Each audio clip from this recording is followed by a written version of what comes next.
What is a sourdough starter? It is simply flour and water that are mixed together, then allowed to ferment with naturally occurring bacteria in the environment to then create an active, bubbly yeast to use in our sourdough bread. Is it easy to make? Well, yes and no. Some people find it really easy and some people find it really difficult. Does it take time to make it? Yes, and it does require an awful lot of commitment in order to make the sourdough starter. We have now sold over 3,000 pots of fresh and dehydrated sourdough starter this year alone. And the reason that we've done this is because it's the best way to get started with making sourdough bread. When you purchase a sourdough starter, you can use it straight away. You don't have to wait the full 2 weeks. You don't have to wait for it to become active. The starter that you receive is a fully established starter. You can start using the sourdough starter immediately and start making bread the same day or the next day. And if you have any discard, you can start keeping that straight away as well, so there's no waste either. But you might be looking at our range and wondering, why are there so many starters and which one should you buy? We started with Spotty Lottie, and it's this one right here. This is our favourite starter, and this is the one that we've sold the most of. She is an absolutely fantastic starter. She's super bubbly, super active, and she has gone on to make multiple thousands of loaves of bread right across the country and even some abroad as well.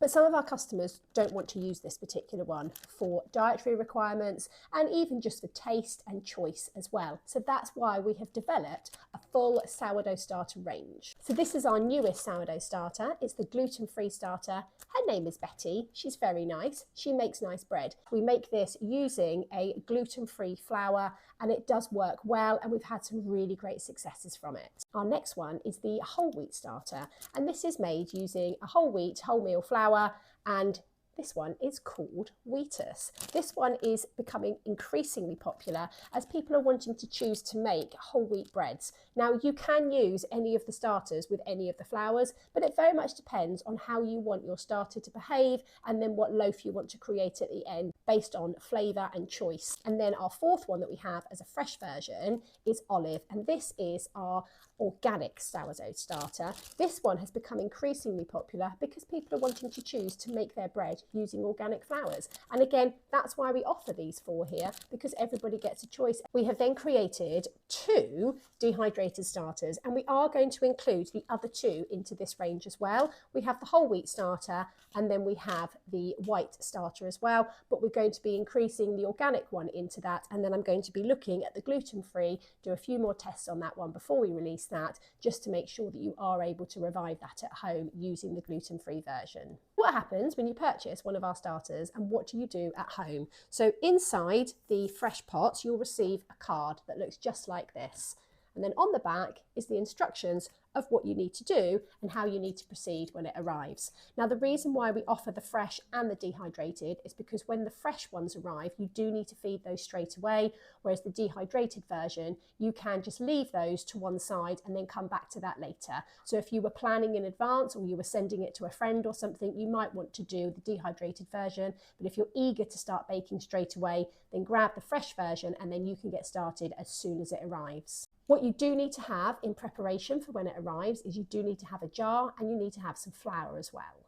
Our aim is to have as many people as possible making their own sourdough at home, and so purchasing one of these starters along with many of the other products that we offer too, it means that you are able to get started straight away. To help you get started, we're also offering a flash sale of 25% off our whole sourdough starter range for 72 hours. I'm just going to show you what happens when you receive your starter in the post if it was a fresh one. They do behave very similar, and on the back of the dehydrated you do get instructions on there as well. So when you receive your starter in the post, it will come in a box just like this. You'll get the starter and then the instructions. So what we need to do is take the starter out and then get a set of scales and our jar. If you purchase one of these jars, they are 450 grams, just for reference. So then we need to transfer the contents of this jar. It comes in a little clip-top pot. We snap it open and then pour the contents into our jar. You should have somewhere between 25 to 30 grams will end up in the jar. We pop that in there just like that.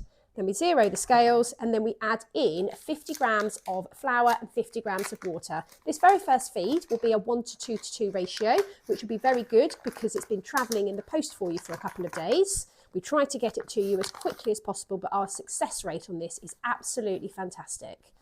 So we just add in there 50 grams of flour, and then we add in 50 grams of water. It's very important to use a filtered water that doesn't have any chlorine in it, because chlorine has a property that gets rid of bacteria, and we're trying to actually create bacteria within our sourdough starter. So once it arrives, we just pour that in there, we give it a really good stir it up like that, pop the lid on, and then find somewhere warm for it to stay, and then come back in a few hours and we would have seen that it's doubled in size, full of bubbles, and then we're ready to get baking.